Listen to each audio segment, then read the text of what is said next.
Hi, I want to talk to you today about something a lot of us are going through, and that's change fatigue. And we see it in ourselves and one another. We certainly feel it, and we're not alone in this.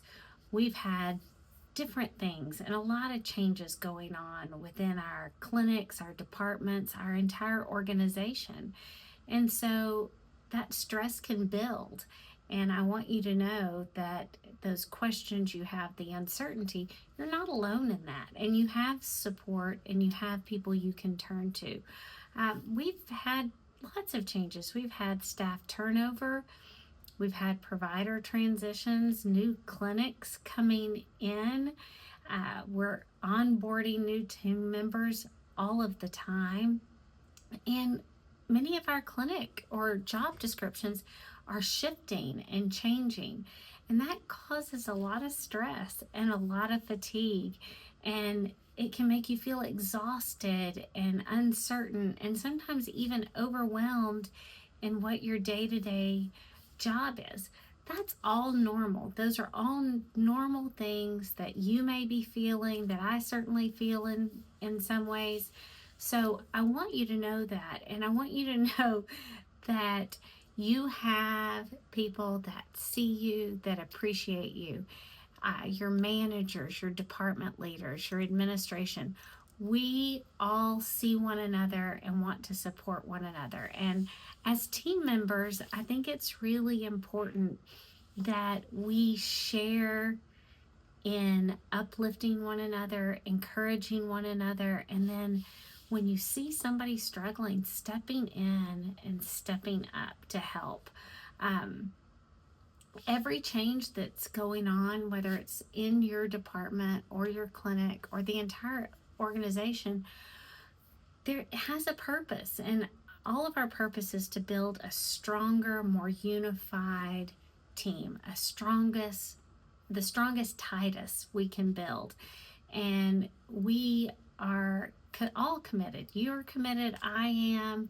Uh, every one of us, I think, is committed into improving our workplace and improving it not only for us as employees, but for our patients. And so we're constantly needing to work on our communication and creating a more stable environment. And we all take a part in that. That's not just your manager's job. That's not just administration's job, who sometimes it feels like are casting down changes. That's your responsibility as much as it is mine or your clinic managers. We have to step in and support one another, uplift one another, be there, and be present in everything that we do.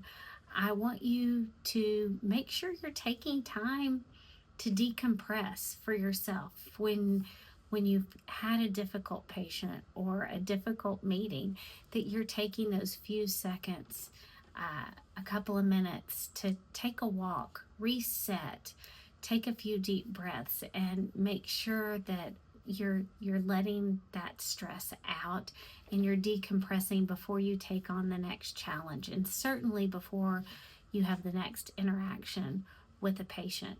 So the most important example I can give you is a difficult phone call. And if you're in a clinic and you have had to cancel or reschedule somebody, and maybe it's the second time you've had to do that, and the person's really agitated, and it's a difficult call, and you're doing your best, but it's hard, and you have a lot of frustration, and you hang up the phone, and the phone rings again, or you have a message to call another person.